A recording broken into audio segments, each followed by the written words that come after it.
message that they wanted to say. So it took a lot of back and forth between like the political manager of Todd and the ad firm.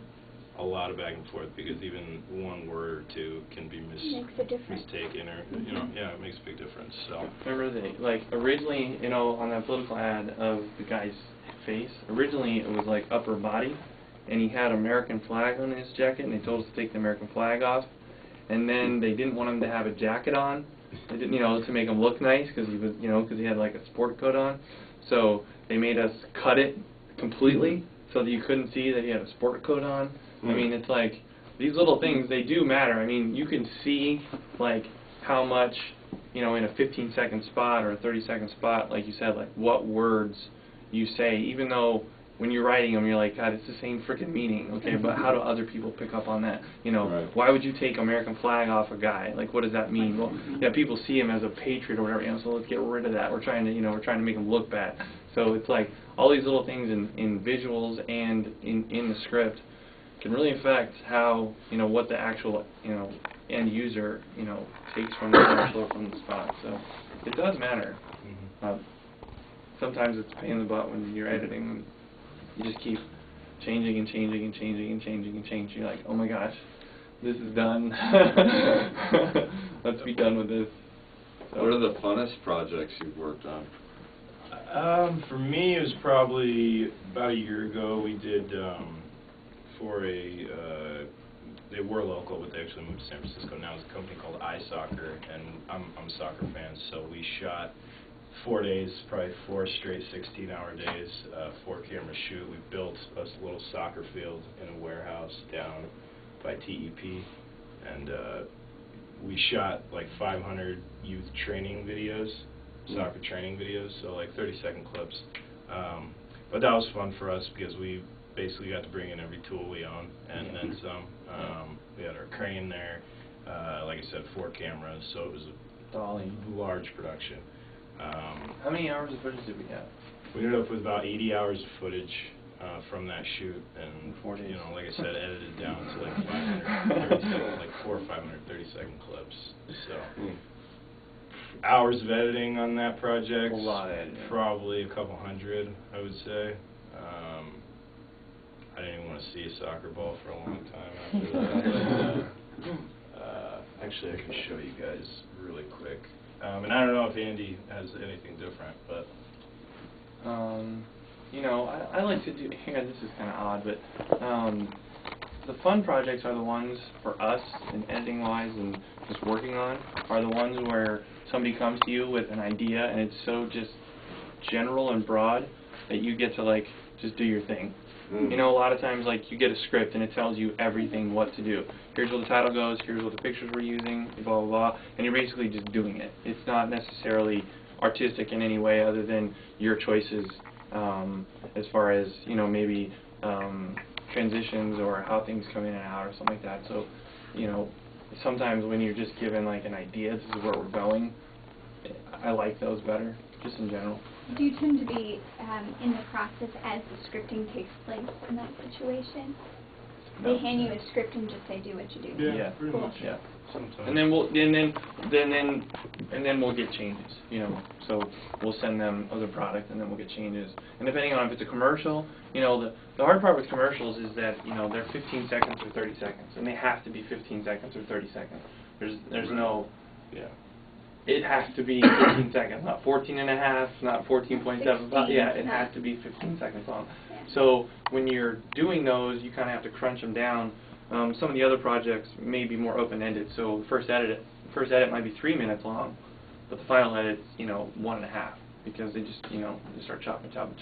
So yeah. So this is the shoot that I was talking about. This is just a quick little video that we did for their homepage, and we had a ton of creative freedom on this shoot. Actually, we had our hand in what the set was going to look like, basically from top to bottom. So that's a crane. What is your ice soccer level? What is your ice soccer level? What is your ice soccer level?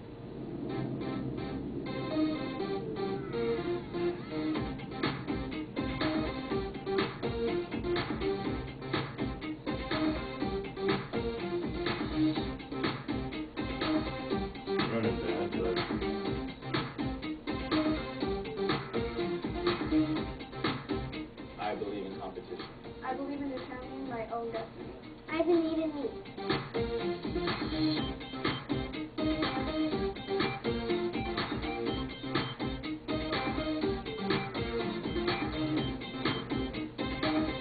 Every touch has a purpose.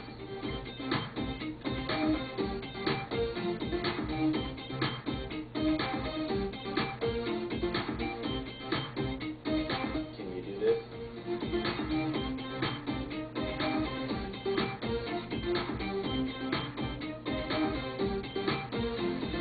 I believe in ice soccer.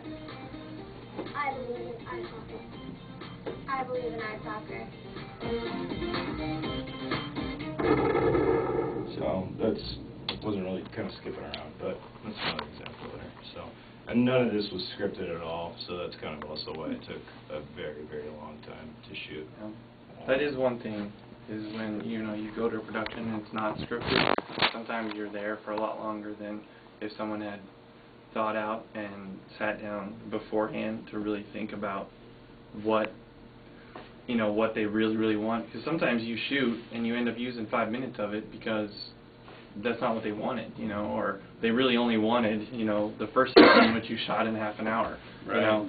So there, sometimes that does happen. There is some benefit to having that script there. And actually a good example of a good benefit of it was we shot a court shoot one time. It was like a mock court trial down at U of A School of Law, and we shot 55 pages of script in one day, which we'll never do again. It should have took 3 days, but they were, again, we worked with them because it was a tight schedule, tight budget, and they wanted to get it done in one day. But the fact they had it so laid out for us made it possible for us to do that. We're never going to do that again. Somebody hands me 50 pages of script, I'm going to say at least 2 days, because not something you really want to do. Yeah. But we also had a great director on that, one of our friends, that looked at that script, studied it for a couple weeks, blocked it all out, and had it. I mean, when we got done with the shot, he knew exactly what he wanted, where he wanted to go with the next shot. So, scripting definitely helps. We've got just a minute or two left. Any other questions you want to ask these guys? Do you have a primary source for stock audio? You know what? We've been using, basically have been using our own library stuff for a long time, but probably a couple months ago, Pond 5, I used a couple times, and then, you know what, I don't recall the name of the other one. We've been using some online services for voiceover work as well, which I don't really like doing because I'm kind of a local guy, and I like to give money to other, you know, local people, especially in our industry when we can. But, you know, fact of the matter is, a lot of these people don't want to lower the prices, and you can get a spot online from voicejockeys.com for $50, and they'll, you know, send it to you in a day or whatever turnaround you want, basically. So, and you have a library of hundreds to choose from. You can hear samples from them. I always try to push our clients in another direction to get locals, but it's becoming harder and harder to do that because local people, they want to charge you, you know, $150 to $300 to do. And it may only take a few minutes, right? Yeah, for 5 minutes worth of work. So, Anything else? Any other programs between, besides Final Cut and Soundtrack? Motion. I'm Motion. kind of learning Motion right now. We just got this new this system actually a couple months ago with the new Final Cut Studio on it, and so I'm learning Motion and Soundtrack actually right now. But that's pretty much what we stick with. What do you use all these the analog stuff? You know, we get calls all the time from people who want to dub VHS tapes, cassettes into CDs. To the transfer? Dub VHS into DVDs. Okay. So that's pretty much what that's for. We haven't used that in quite a long time. You know, I think there's like 4 or 5 VHS players in there. Yeah. So we don't use that stuff. And too one of much them is a anymore. PAL player, that top one, that worldwide. Oh yeah. That's a PAL So player. yeah, PAL. Like in America, it's what is it? NAC. NTSC. And in Europe, it's PAL. So it's a different frame rate. That's right. Cool. It's a different frame rate, and there's different amount of lines on the television.